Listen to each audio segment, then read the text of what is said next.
Dry ಬೇಕಾ ಸ್ವಲ್ಪ rice ಈಸಿಯಾಗಿ ನಾನು ಮಾಡ್ತಾರೆ ಹೆಂಗೆ ಮಾಡೋದು ಅಂತ ತೋರಿಸ್ತೀನಿ ಬನ್ನಿ.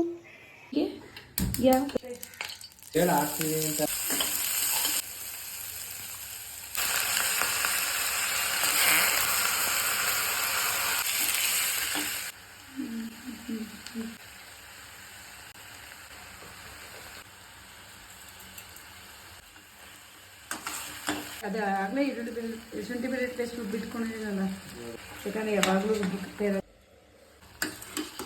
ಸ್ಮೆಲ್ ಬರ್ತಿದೆಯಾ ಘಮ ಘಮ.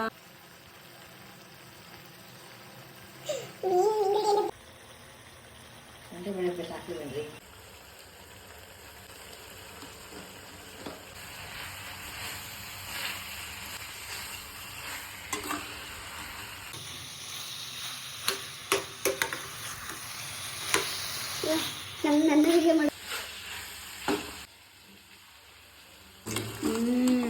ಆ್ಯಕ್ಚುಲಿ ಇಲ್ಲಿ ನಾವು ಬೆಳ್ಳುಳ್ಳಿ okay it's a review time.